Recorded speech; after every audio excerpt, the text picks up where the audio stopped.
their story can be told. The most influential band in the world, ever, with Damon Albarn. I think they're on the cusp of something great. Chris Helm of the Shirehorses. I have actually stolen a lot of ideas from them too. From the early days. I played the Shirehorses on Radio FM, quite literally before FM was even invented. To touring with Blur. They came, they saw, they cantered. Let me hear you say, yeah! Yes, tonight we bring you the greatest story that should never have been told. Not only the Shirehorses themselves, but a galaxy of stars. From Nicey of Fab FM to Brian Molko of Placebo, line up to pay tribute.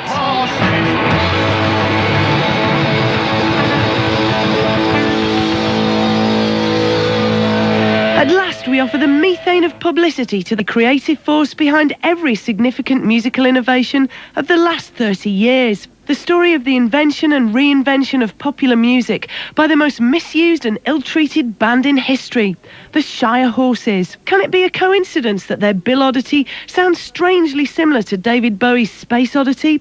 Or that their career as Gazebo appears an uncanny blueprint for that of Placebo? Rock journalist Stuart McConey.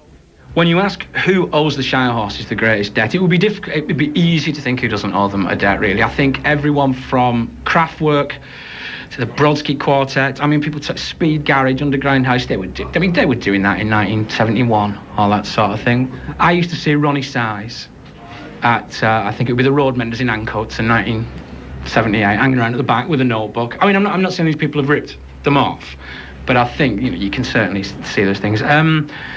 Kula Shaker, obviously, and I'd like to say if any of Kula Shaker are listening, come clean, just admit it, come clean. Any amount of people, the Smiths, Gentle Giant, King Crimson, Althea and Donna, the Monkees, everybody really. Jade Gordon of Melody Maker. The great trailblazers who we thought they were perhaps the Bowies and the Velvet Undergrounds and your Beatles and your Stones and all the rest of it. There's an awful lot of stuff there which was clearly coming from the Shirehorses, which we just didn't realise at first. Now that is quite a shocking thing. For me it was almost like finding there was no Santa Claus, and I suddenly realised that there was a secret history unravelling as I listened through to the Shirehorses album. The Shirehorses were an emotional subject for Neil Hannon of the Divine Comedy. Well, I first heard the Shirehorses in about 1986, and I took the odd hummable tune, the odd interesting melody, and it became the Divine Comedy. The Shirehorses were for years a notoriously secretive band, so careful to preserve their mystique that most of their gigs were secret and many of their records were secret.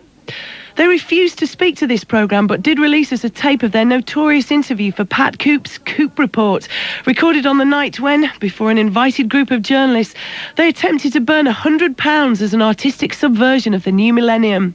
Pat Coop. Tell me about your first musical incarnation.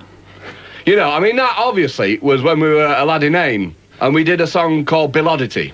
Right, now we went to see Stanley Kubrick's 2001 Space Odyssey, and there were some cats in it, and they were having the dinner just in the background. It was dead subtle, but we like cats, don't we? Yeah. We really like cats, and we wrote Bill Oddity, and then we played the Royal Albert Hall, didn't we? That's right, yeah. Do you remember that? I do, because you had that little skimpy jumpsuit on, didn't you? Yeah, I did. And, he was standing there. There's some photos of it. You've probably even you have probably seen those, right? And, what it was, he was shot from the orchestra stalls. Yeah. And, in fact, he caught a glimpse of the orchestra stalls, which I don't know if you're aware of that, but it's street talk for balls. Testicles. She doesn't know that, right, mate. OK, now, one of them... Thank you. And what he's trying to say is I had a jumpsuit on, and one of my testicles fell out the side, right? Thank you very much. And Dave Bowie was in the audience, and then I discovered bisexuality. Thank you very much. Top Fab FM DJ Nicey.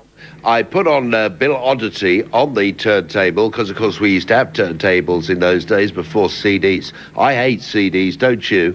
And I played Aladdin Ain on my radio show on Radio FM, quite literally before FM was even invented in the late 60s. I played Aladdin Ain, and the Shirehorses were born. 10, oh sorry. 10, ground beef whiskers for Ginger Tom. 8, 7. Ground beef whiskers for ginger 5. Tall. Hamilton Academical 1. Stenhouse Mule.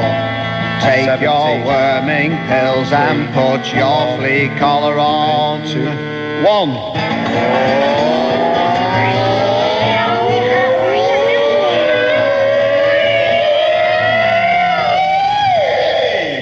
Now.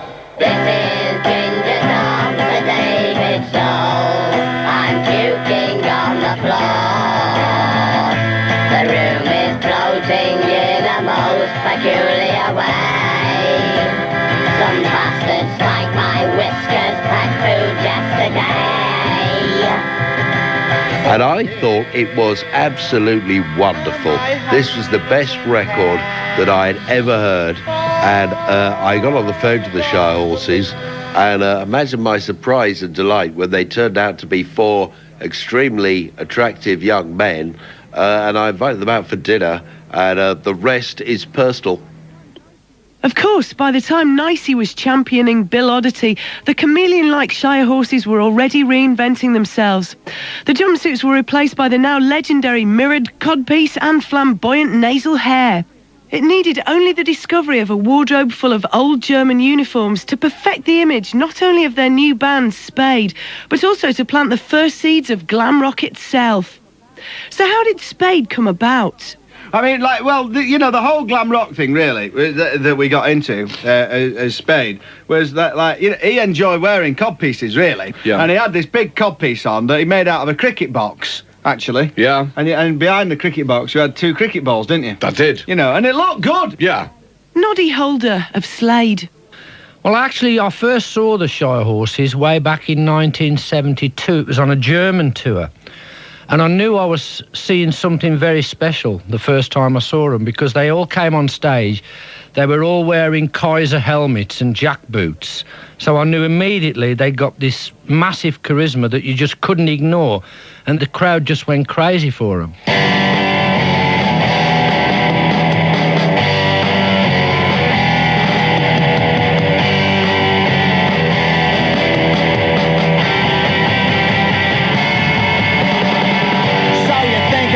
Spotty face, well I tell you honey, you should see my ass, you should see my ass.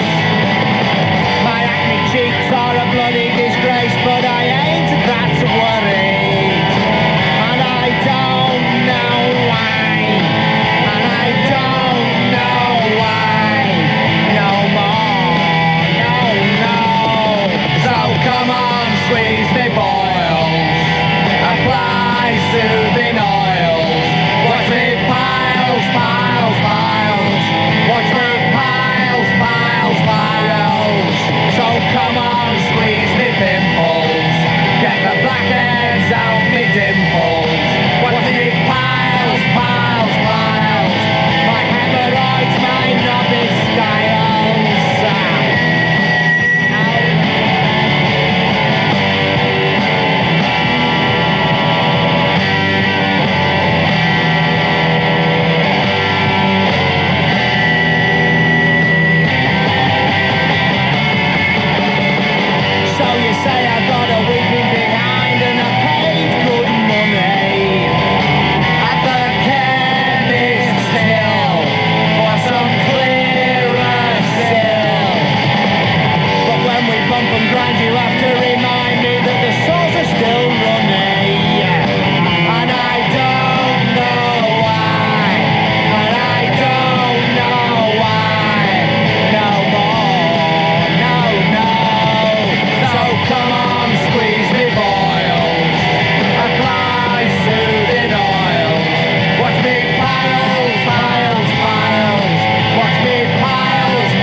Again. Well, actually, it is true. I owe everything to the Shirehorses. When I first heard Come On Squeeze Me Boils, the melody was so subtle and the lyrics so deep and meaningful. I thought, well, you've got to rip off this song, because it could really make it work for my band Slade. I knew it could be a big hit record if we just took it just that little bit further. As the 70s wore on, music was becoming stale, even for the mighty Shirehorses. Spade, obliged by contractual error to produce a single an hour and 20 minutes long, were forced to invent prog rock. They briefly tried to pass themselves off as an all-girl band, Sister Slay, but aside from inventing disco, the project was a failure. To escape all the pomp and gloss, they moved to New York. For the history of music, a new chapter began. Mark Radcliffe. Well, you know, we were in New York because obviously we were having a year out, weren't we, for tax reasons. That's right. And we used to go to this club called, what was it called? EBGB's. EBGB's, right. And, you know, obviously, Richard L come in one day, and he come in and he got his jumper held together with a safety pin. Now, we've been doing that since school, haven't we? Of course we had. You know, he just nicked it off us. And, you know, like, we were there, we were playing at EBGB, and there was this tall, gangly bloke at the back, right? And he's called, like, Joey Gusset, right? Yeah. He came and he went to see the Ramones. The next morning, what was his name? Joey Ramone. You don't have to be the brain of Britain to work that one out, do you? No, it took you a while. Took me a couple of weeks. But, you know, we created it all. What do FIFA? Hey, oh, where's Joe? Hey, oh, where's Joe? Hey, oh, where's Joe? Hey, oh, where's Joe? He's not in the kitchen. He's not in the car seat. He's not in the morning room. Joe's off. He's not in the garden or in the bedroom with a hard on. Oh, I beg your pardon. Joe's off. Oi, oh, where's Joe? Oi, oi, oh, Finnack. Pardon. What do FIFA?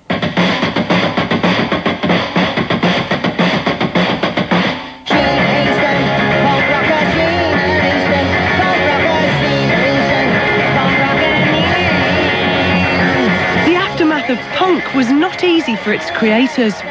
The lack of public recognition drove the hapless boy lad to leave the band. The 1980s have been called your missing decade. Where were you? Well, yeah, you know, I mean, we were struggling a bit. I'd had enough of, like, you know, all this sort of, like, reinventing the wheel, you know. I mean, I was browbeaten. I went and joined The Fall, right? And that was just for a bit of light relief. You know, I mean, we used to do tours with the Grumbleweeds and that on the nights. You know, the Barron Nights? Barron Nights. However, having once been in the greatest band in the world, Lard couldn't face being in The Fall forever. Rumour has it that he ended up in Australia trying to land a role as a woman in a soap opera. But that was before Mark Radcliffe went looking for him. You know, I mean, the thing that happened really was that, again, we were there before anyone else.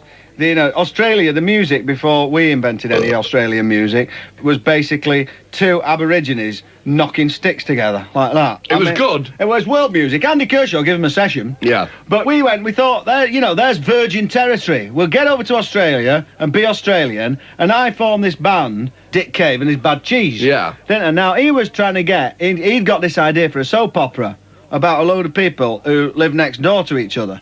Right? And it was called A Load of People Who Live Next Door to Each Other. And the tune went, a load of people who live next door to each other should be nice to one another. A load of people who live next door to each other. You know, and it's a bit of a mouthful again, and we thought, well, it wasn't right. Well, not quite right. Riley Minogue was called. Yeah. And he right. said, yeah, fine, thanks, yeah. And so I thought, well, I'll take him on. So we had Dick Cave and the Bad Cheese featuring Riley Minogue. And we did a song called A Hapless Boy Lad. Yeah. And like years later, someone else, Nick Cave, and the Bad Seed. Bad Seed, what a name. Kylie Minogue. Yeah. Right? I mean, they nicked it all off us. Pathetic. And they did Where the Wild Roses Grow. And again, Absolutely. you know, I mean, separated at birth, them two records. It's a joke. They call me the hapless boy lad. Why they call me that, I do not know. Because you're a great useless tosser.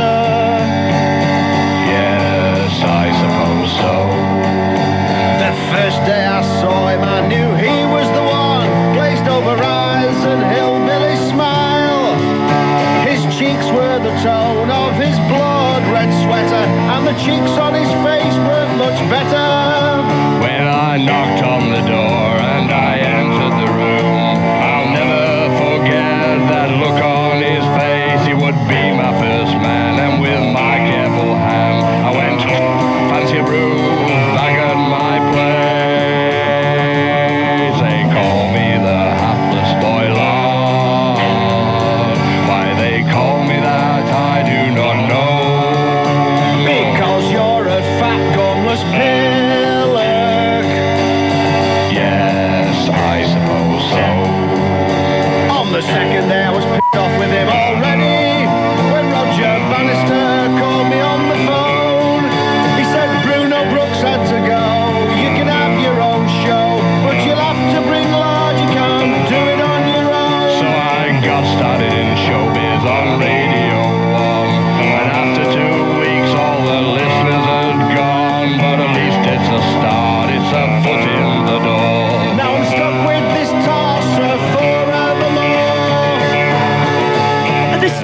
1990s, the Shirehorses returned to England, but at this point the story becomes a little confused.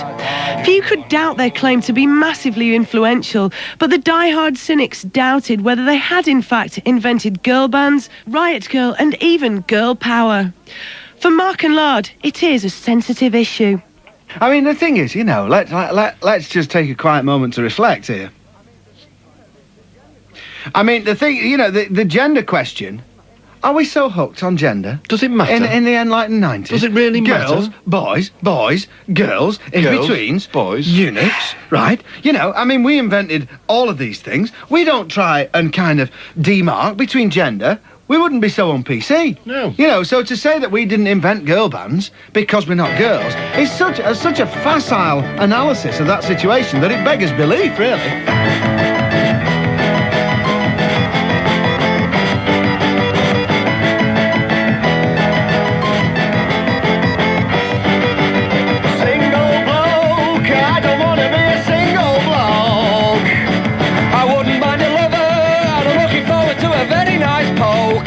Video. Don't want to have Shandy on my own again tonight. Well, I still refuse to wear those crotchless tights. Journalist Jade Gordon. I do think the Shirehorses are right in saying that they brought gender to rock music. The kind of flush song and the cheaper song definitely blurred those lines. I think it was, and basically they made a kind of rock music palatable for women that hadn't been palatable for women before.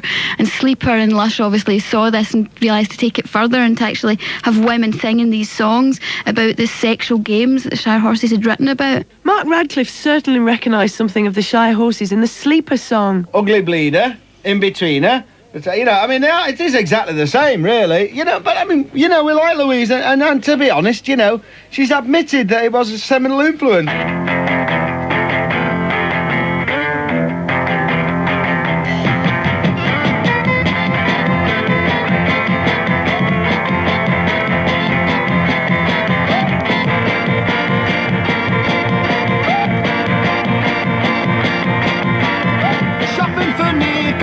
Weekend to get through. A nice pair of white fronts and a bubble perm hairdo. We've got a few quid now, we are in clover. With a bit of luck tonight, I'll get my leg over. 10 pints and some beer nuts and a pebble dash bathroom. Wipe myself down and I was back in full bloom. But lad, you look gorgeous, we've no chance of snogging. You're a physical freak and your banter is bobbins. I pulled last night. Yeah, but she dreamt of a fast getaway.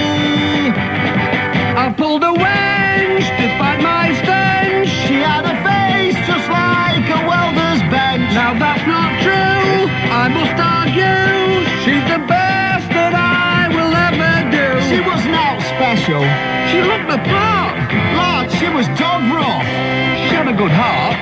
I think I told you right from the start. What? You were just an ugly bleed. What? Just an ugly bleed. Go on, say it. Just an ugly bleeder.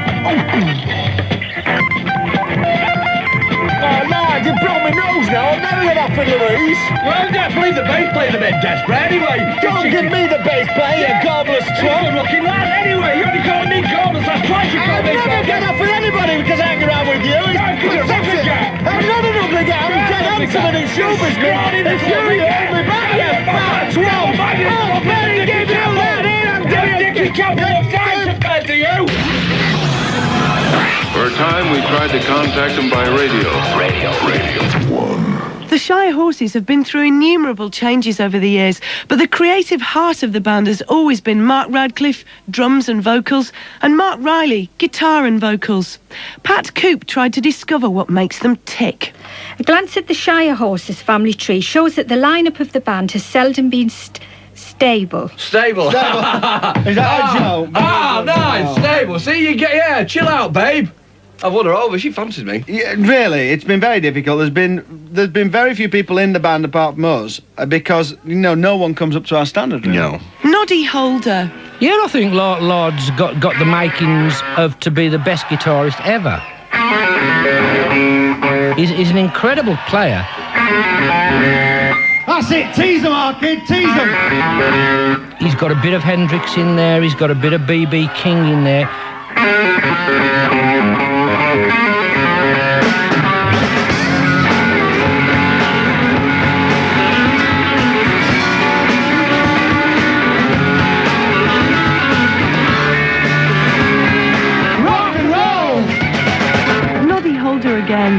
And I think he can only get better. He'll get better and better as time goes on, especially when he starts using 6 strings on his guitar. He'll really, I mean, he'll take over the world.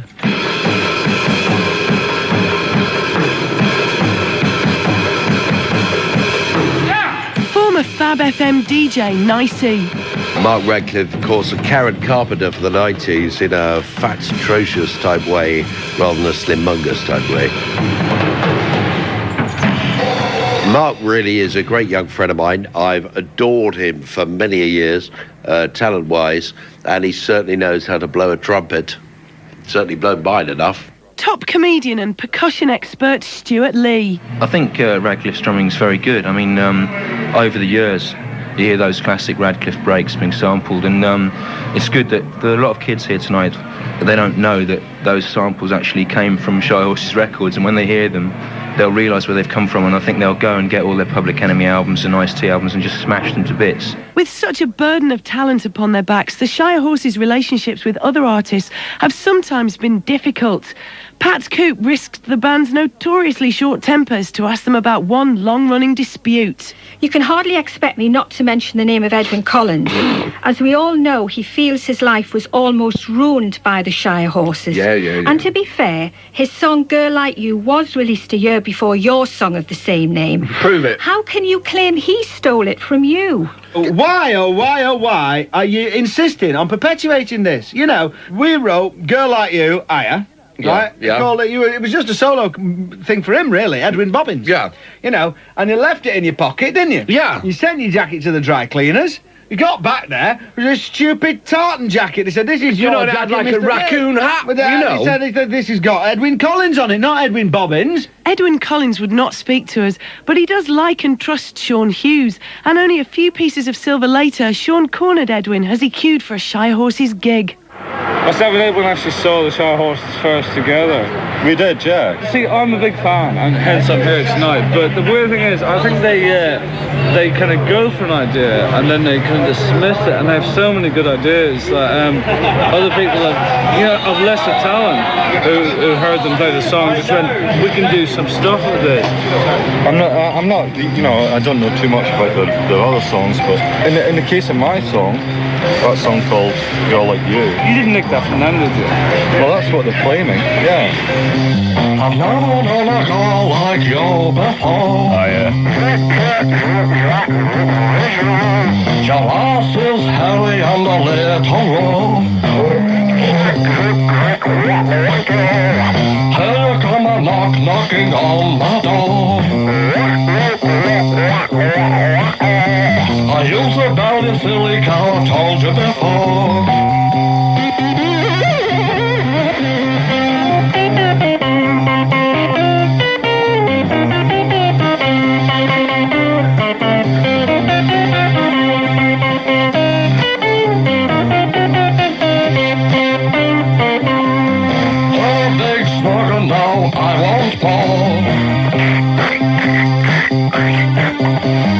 Gums are bleeding and my chin's red raw. Do you have to spot that bushy beard on your jaw? Well, heck, I've never met a girl like you before. Oh, yeah.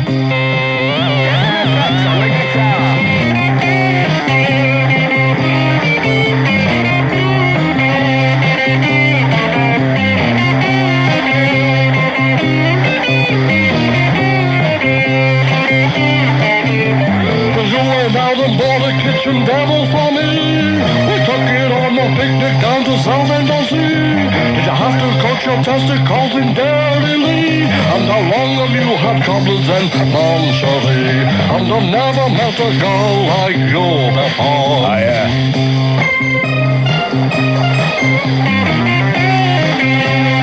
Edwyn Collins again. I think in some ways, me and Lard particularly go back a long way, but I think he's a despicable character. Because everyone knows I made the song. Girl Like You was released a year before your We song. know that because he put it out himself. We were just looking for a deal at the time. We were between deals. Yeah, I mean, you can't judge it by when things were released, you know. I mean, some of our things were released Yes, 40 but it years was released a year before your song. You've said Yeah, but I that! just told Yes, I know. you. He found the You said- tape. Look. Right, you Look, said you that. stupid. Let's stop. Are you Just stupid? Shut up. Just shut the up. Stuart McConey. We at the NME, we've always had a lot of time for them because they plough a kind of lonely furrow. A lot of bands going for, you know, popularity. It's such an easy thing to do, to be good, popular, successful. A lot of bands do that, and they've rejected that easy route. They've consistently been unpopular, quite difficult, argumentative, and I kind of like that. I mean, you know, a lot of groups just say, oh, well, we're in it for the girls, or we're in it to sell records. I mean, they are too, but I think it's fantastic how they've kind of, in the face of almost complete public indifference, have soldiered on. I think it's marvellous. And of course they have been fantastically influential, never really credited. I mean, most bands owe them a major debt. G-O-M-L-E-S-S. What does that spell? I'll tell you later. Remember that tank top I bought you? Yes, but you wrote I'm a tosspot on it. I took you shopping on Saturday morning. Yes, you made me wear a bonnet. I took a video camera. You filmed me naked in Cheeto. Yeah, but I checked first that there was no one about. Yes, then you sent it to Jeremy Beadle. I did, because you're gormless. But I'd do anything for you. Yes, but you're gormless. Yeah, I suppose that's true. It is true. I told you your clothes were manky.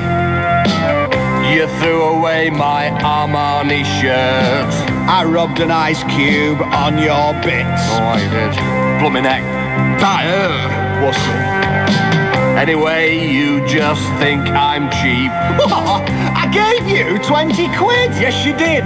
That's for cleaning the bog for the next 5 years. But you'll probably forget to do under the lid. Why? Because you're gormless. But I'd do anything for you. Yes, but you're gormless. Now you mention it, I suppose that's true. Actually, no, it's not. It is true. No, it's not. It is No, I've got a grammar school education. You haven't. I am. You left before you took any exams, That's didn't got you? nothing to do. I'm quite bright. I've got a lot of common sense. You got unclassified in basket weaving, I didn't you? did. Yeah, but I don't go anywhere. No, I'm a nice. You're Gormless, another Shirehorses classic, which sounds strangely familiar. But Mark and Lard don't hesitate to name the band they believe owes them the biggest debt. You would have to say Moronico. Moronico, yeah. I mean, like, because what was it, that band you were in, right? No Order. No Order. Yeah. Right, before that, I was just a female vocalist, Joy Davidson. Right. Right, now there were these blokes, and they nicked it, they called themselves Joy Division. didn't Oh, they? Right, and you know, and then you was New Order. New Order. Right, and what were you calling yourself when you were on the bass? Oh, I can't remember. You were calling yourself Captain Hook, weren't you? Yeah, something like Right, that. Captain Hook, and he played his bass dead low. In fact, he played it so low, he had a Shepherd's Minicaster on the bottom like Yeah. that. Then this bloke out of New Order, what's he called? Peter Hookie. Right, he started doing it. He formed this band called Monaco. We were already called Moronico. Yeah, look And at that. Actually, Look at my shins there, all chaffed from when I used to play my bass low. Do you have to use such language? Oh, this is supposed to be a straightforward right, interview. all right. You know, Thank you. I've not answered. You can't leave it there. I'm telling you the most important thing. If you listen to Monaco's record and you listen to Moronico's record, there are actually not just copies, but sections of the same music. song, same recording in there. You know, just listen for yourself.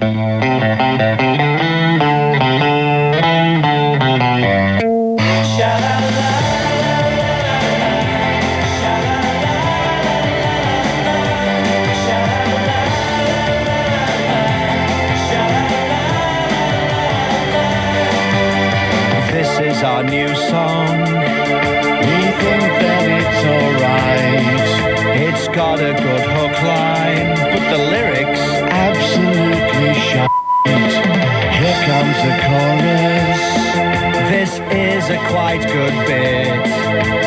But if we're honest, We're struggling with the words a bit. Sha-la-la, la-la-la, sha-la-la, la-la-la, sha-la-la, la-la-la, sha-la-la, la-la-la. I wandered lonely as a cloud. You've pinched that off Wordsworth. Well, isn't that allowed? Of course it's not. What do you mean? We've got to write our own words, or Wordsworth's lawyer will nobble us. Well, I'll give it a go, our kid. Tra-la-la-dee-dum, the cobblers. Sha-la-la-la-la-la-la, sha-la-la-la-la-la-la, sha-la-la-la-la-la-la, sha-la-la-la-la-la. Low slow bass solo.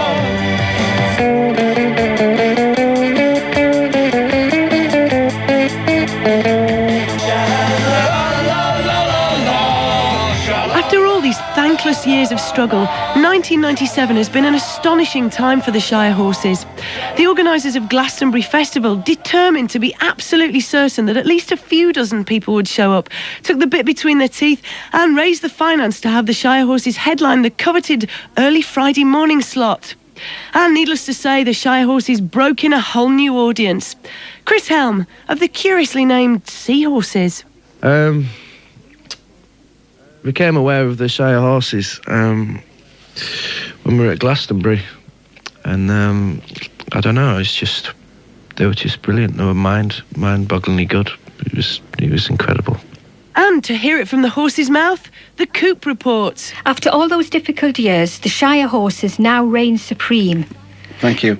Did opening the Glastonbury Festival this year feel like a long-awaited coronation? That's the first appropriate image that you've come up with. Respect is due. In this interview, if I might say so. Respect is due. I think, we did really feel that we had come back to take our crown. Yeah. I mean, if you look at that, the Glastonbury Festival of this year, a lot of effort was put into recreating the site as a farmyard, and we wanted it knee-deep in shit, didn't we, to kind of give it a Shirehorse image, And they said to us, do you want a headline? And we said, yes, we do. Of course we want a bloody headline. What a stupid question. Let's get on there, 10 o'clock Friday morning. Yeah. Position number 1, first band on. Yeah. You can't get any better than that, No. And we also cared about the fans. Of course because we wanted to play for them and then let them go home. They don't want to sit around watching shit like, what's that? Radiogram, is it called? Radiohead. Radiohead, is it? Dear me. I heard them going on about, it was such an emotional experience playing Glastonbury. Fuck. Hell, honestly, give me strength.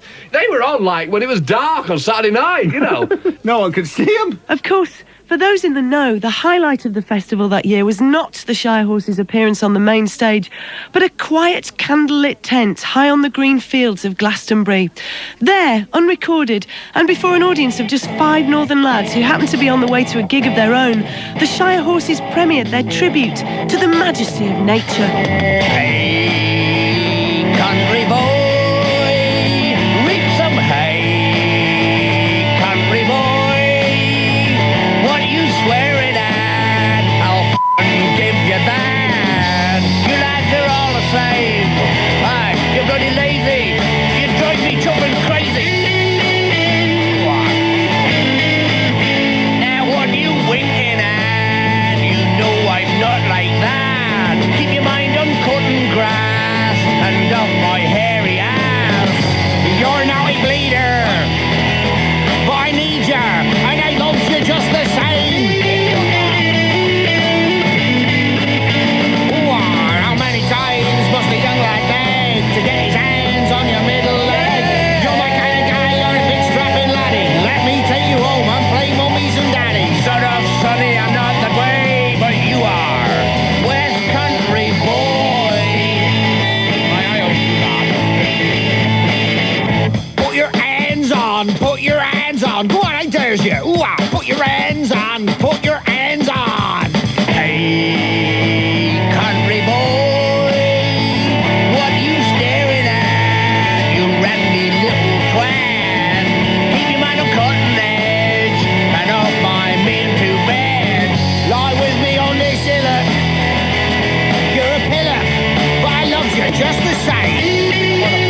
West Country Boy is, it took another new song to convince Jay Gordon of Melody Maker that the Shirehorses were a greater band than rival Brit sensation Oasis. Feel Like Shite, I think, is possibly for me the Shirehorses' greatest achievement.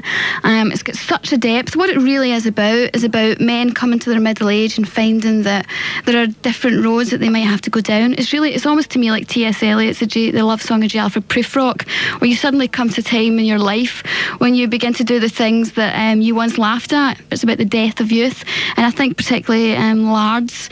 There are moments of such melancholy and sadness in Lard's voice when he sings that song. I thought it was very, very touching, approaching a subject which rock music traditionally just doesn't look at. You know, aging rather than being young forever. The opposite of what Oasis are doing, possibly, and for that reason, much more depth. We are old, we are cheap, take our teeth out when we sleep. Got no friends, bad eyesight, feel like shite. We stop in, we do nout, stroke the cat, put it out, smoke a pipe, if we like, feel like shite. Do we like stew? We can't be sure. We have soup, but no teeth. We suck up through a straw, cause we are old. We're clapped out, we're infirm, mope about, smell of wee, support tight, feel like shite.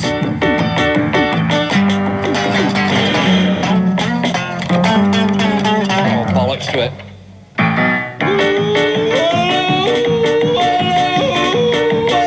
After that, Pulp's Help the Aged hardly seems like the cutting edge of grand dad rock. Of course, such searing honesty is what we now recognise as a hallmark of the later work of the Shirehorses. Indeed, they've been equally fearless in penning anthems to Lard's dietary problem and ballads of sexual inadequacy. Mark and Lard. The sexual inadequacy thing is obviously ironic. Yeah. You know, if you are, a major rock god, certain opportunities come your way. And you don't look a gift horse in the mouth or in any other orifice. No. But I remember being fat. You know, but that was the thing about The Essence of Lardy Boy, by Gazebo, Placebo. They admit it, though. They're decent. At least I admit it. You know, that was Lardy Boy. It was the essence of being fat in rock and roll. Brian Mulco of Placebo. The first Shirehorses song I ever heard was the original version of White Rabbit, and it was about Lard going down to the pub. You know, Jefferson Airplane's version is about, like, identity, is about psychedelic drugs, it's about basically, like, personality changes. And who cares about that, right?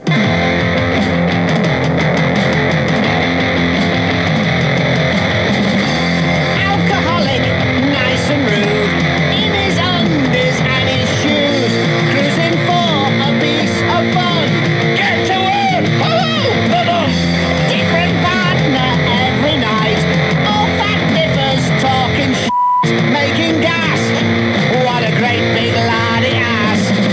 And he always breaks wind in half a poster, using his bum cakes as a toaster. Pain in the arse, making a part of TV. Fancy a room? Kite the stench that lasts for days. Needs some help from deodorant sprays. Drops a pattern, ship ahoy. Just another lardy boy. And his catchphrases are inane and brain dead. That's the bunny! Get out of bed!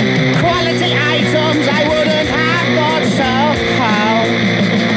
His appeal is hardly universal. He videotapes raw commercials. How in the world did he get on the breakfast show? How? That's the bunny! Hey, Barkin! Woohoo! Over to the front. Ooh, my life! Common! Cosmic!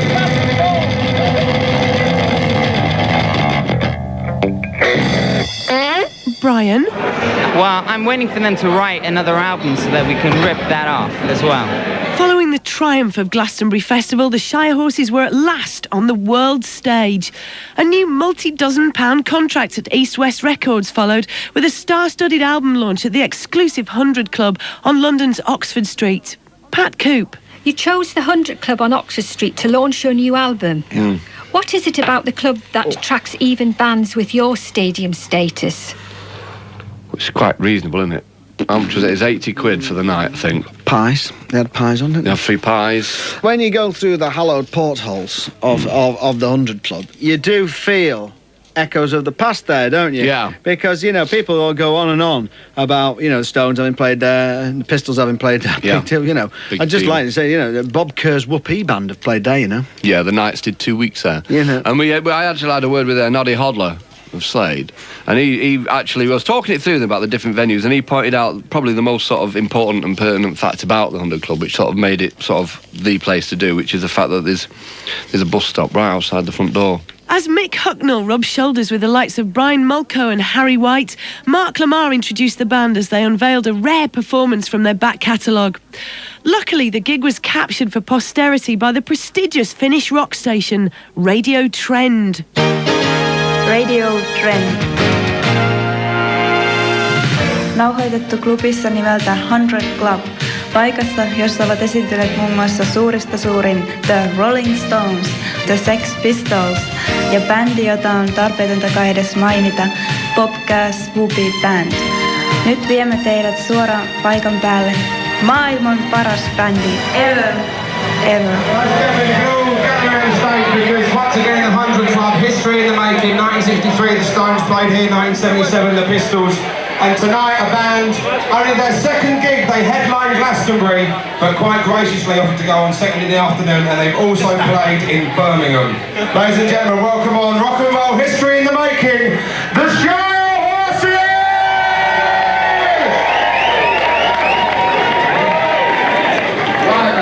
Okay, this is a song about Manchester City when Alan Ball was the manager.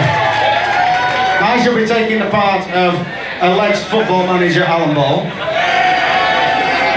My good friend Mark Riley will be taking the part of Manchester City chairman Francis Lee. Thanks very much. The Ballad of Franny Lee.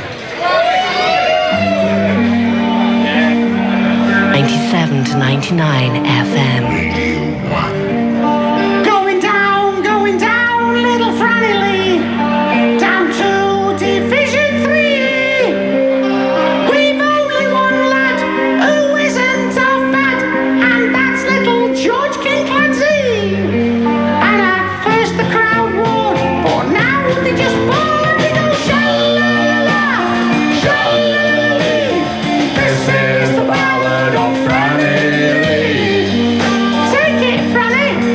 I can't go down and I won't go down. I've spent 12 million quid on City of the money I've made in the book paper trade. Well, hell, don't you blame me.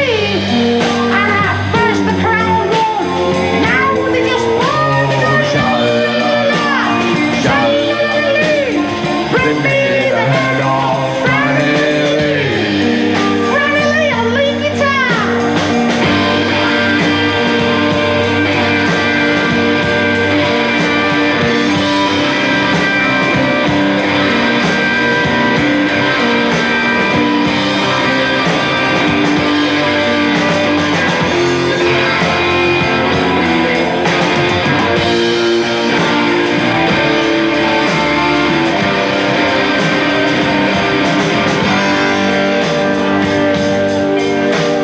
Call yourself a manager, you little tosspot. Your voice hasn't broken, your balls haven't dropped. You won the World Cup in your stupid white boots. Now you turn up for work in black caps and shell suits. Well, here's a home truth you put in Mason Head twang. Deeply ironic indeed. From the puppet to the caper, no sailing book paper, you've landed us deep in the shit. And at first the crowd roared, now just boring the sha-la-la-la, sha-la-la-lee. King of the kickbacks is Franny Lee. Sha-la-la-la-la, sha-la-la-lee. King of the shithouse is Franny Lee.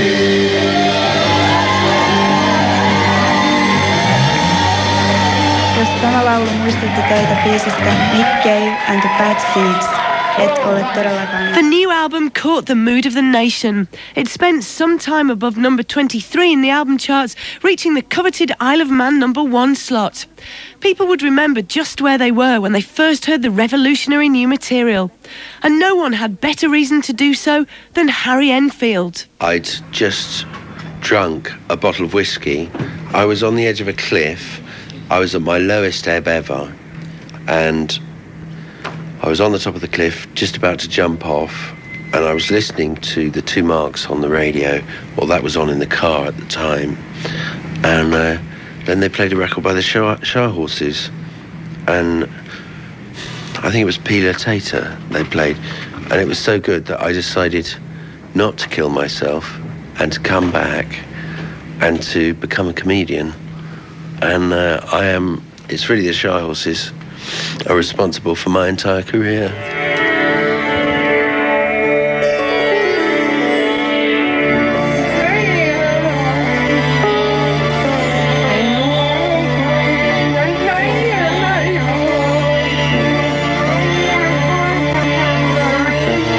Like the flowers in the scent of summer, mystic oriental spice. Shall we take a pilgrimage to our spiritual Mecca? Oh, bollocks to it, let's have curry and rice. Chicken tikka papadum tala. Aloo gobi papadum tala. Onion bhaji papadum tala. Plate of chips papadum tala. Meditating with the Maharishi. Live a life that's pure and sparse. Lamb jalfrezi and 15 pints of lager sends a message to your arse. Bindi bhaji papadum tala. Taka dal papadum tala. Taka the otter papadum tala. 10 and sextra papadum tala. Harry Enfield is just another of those who came to worship, isn't he, really? Yeah. You know, I mean, some people have, often said there's a comic element to what we do. And I think there is a tragicomic element. Bob Mortimer.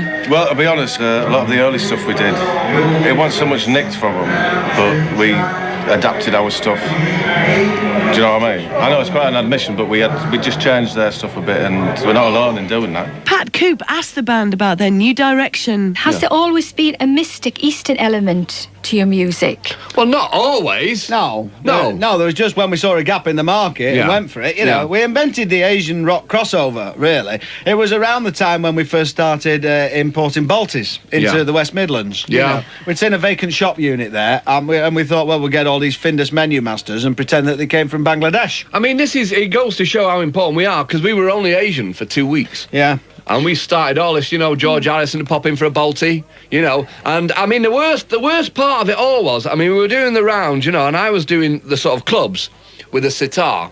And I was going out under the name of Navi Wacker. Now, there was a little fella there one day, and he looked very whole in. He was a nice enough guy. I got the beer in. I saw him do the very same act about 4 weeks later as Ravi Shankar. Unbelievable. Unbelievable. Because of that, do you feel you've successfully bridged cultural boundaries? I think cultural boundaries is something that we don't recognise. Yeah. There's a whole world of music out there, if you look at all the main forms of music, Asian, folk, heavy metal, strict tempo. Yeah. Right. Pop. Sheet music. What are you laughing at? Then, they see them laid out there like that. Now then, you've got me the wrong order. No. Let me just see. Do you see a boundary between them? There isn't a boundary. There isn't a boundary there. In celebration of their triumph, the Shirehorses penned perhaps the greatest ode to life on the road ever written. A new greater highway lay before them, and as they sang in words which would have done Bob Dylan proud, now we know where we're going, our kid. You see, a song like Now I Know Where I'm Going, Kid, Yeah. you know, that was an attempt to really kind of translate the experiences of being on the road, you know, Mark and Lard, our struggle, really, and, you know, and triumph over adversity. I mean, the thing is that what you've got to remember, particularly when you listen to a poignant song like Now I Know Where I'm Going, Kid, is that the road took the best of us. You know, Jimmy, Janice, Brian, Beryl. You know, and that really is the sort of, it brings a tear to my eye, because, you know, we nearly died once, didn't we? Well, we did, yeah. You know. Is it a bit downbeat, this? I think it is a bit downbeat. I think we should pick it up a bit. Ask us about the music. It's all about music anyway. I'm a rock and rolling man in a crappy little van, and I'm dead excited, me. We're doing Offa's gig in the bucket van and pig, gotta be in Inverness by 3. Lads at the wheel had a happy eater meal. Rock and roll! I got a pair of leather kicks and a pair of tinted specs and an electronic guitar. Started out at 2 and we're just approaching crew, we haven't got very far. His eyesight's crap and he hasn't got a map, just take me home. No! Now I know where I'm going, kid, just sit back, enjoy the ride. Well, you better get it right or I'll beat you senseless. That's not right, I'll just take the next ride. But just get me there, I'm dead excited about this gig, you know him, you always spoil things for me. Sorry. Many miles on the clock and I'm ready to rock. How's it looking, Lord? We're on the A37 and we're fast approaching Devon. Shall we stop off for a jog? God, I wish I'd never met this lardy feckless cat. Just take me home. No, now I know where I'm going. Kid, just sit back, enjoy the ride. Please get it right, cause I'm losing my senses. Look, a talkie, right? I'll take the next left. I'm going to practice me singing, right? The Quantrix, is that near Inverness? Yeah. Honey Dick New and a shovel full of poo. I work on the land, dum dee dum. Right, where are we up to? Budley Salterton? Yeah, that's just outside Scotland. It's absolutely nowhere near it. Just turn the van round and get me back. Look here, Bideford, 4 miles. Chris Helm of the Seahorses. Well, it has to be said, when I first heard Mark's voice, it inspired me greatly to actually try and emulate him as much as possible, because, you know, it's just that raw talent there. And it's a shame that it's all come out in the light now that, you know, I have actually stolen a lot of ideas from them too, and, you know, it's embarrassing now, really, because now my career's sort of over, I suppose. Bands who had previously shunned the horse rushed to clamber aboard. Chris Helm's brave tribute opened the floodgates, and first in line were Blur, who suggested a joint tour of the nation's greatest venues. Needless to say, Blur paid them the compliment of awarding them the best spot on the bill. I mean, the thing is, you know, I have to go back to the Glastonbury experience, you know, best band goes on first, doesn't it? You know, everybody knows that. It's a well-known fact. I mean, you know, the fact we only played for 20 minutes, you know, and I think you'll find on some nights it was 22, you know, it's just because, you know, that you don't want to be kind of too flash, do you? No. You know, I mean, Blur, they're only just starting. They're bound to be, you know, pretty iffy. They've got it all to prove. Right? Even press reaction offered a glowing endorsement. Stuart McConey. You know, I think perhaps now, at last, I get the impression that they and public taste are coinciding for perhaps the first and last time, and you know, and I think they've really got to go for it now. And you know, I think it's nice to see the Blur have helped them out in a big way like this, and I think it is genuinely down to Blur recognising musical talent and not it being nothing to do with the fact that the Shirehorses have certain pictures in their possession that I think Blur would rather not see go to the newspapers. Damon Albarn of Blur. Well, you know, I know that the lads have got a good musical pedigree, so I felt whatever they did, there would be some sort of quality to it. As the band took the stage at Manchester's 9X Arena, Mark was unflustered by the occasion. It's only a small crowd, 16,000. You know, I mean, we played to crowds of 2.2 million in Osaka. This is nothing. I mean, in fact, the bar was bigger than this at Osaka. So, you know, we're ready to rock. We are ready to rock, you know. Damon Albarn again. I think by the reaction tonight, you know, they're on the cusp of something great. Yeah! Let me hear you say, yeah! We are the Shirehorses and we have come to kick some bucket tonight. We are the greatest rock and roll band in the world ever! Prepare to be amazed. Yeah! 1, 2, 3, 4!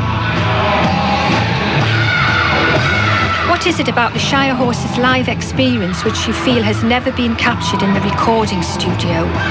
Talent, the musical ability, charisma, sexual potency, devil worship, virgin sacrifice. No, you're just being crass now. He's not captured any. There's plenty of about, isn't there, at the gigs? How's that then? Oh, there's loads of in the audience. You're going too far now. Oh, you just don't see it, mate. You're going too far now. You really are. So why have the Horse finally made it? Noddy Holder. They've always been ahead of the time. They've never really been frightened to stretch the barriers of music and take it that one step further. And I think it takes a long time for the public to catch on with that sort of band. Bob Mortimer summed up their appeal. I think it's just because they're like so well-rounded.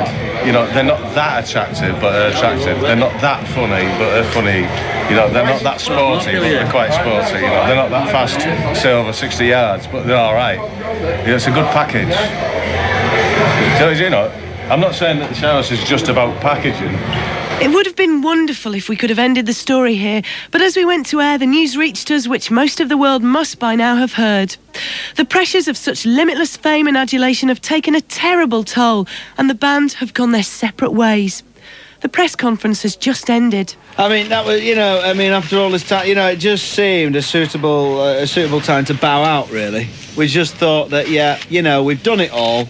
We've really kind of scaled the heights. We've, you know, I mean, I've got planned. I mean, I've got a solo project that's been on the back boiler for quite a long time, really. Which is, I'm going to be, I want to do a choral version of some Led Zeppelin songs. Led Zeppelin, I'm calling myself. You know, communication, you know, like Walking in the Air, like that, but a bit kind of more, bit heavier. You know, a bit heavier. I've been wanting to do that for quite a long time. Yeah. And I'm doing the clubs probably as Perry Combe over, which is sort of like the mature market.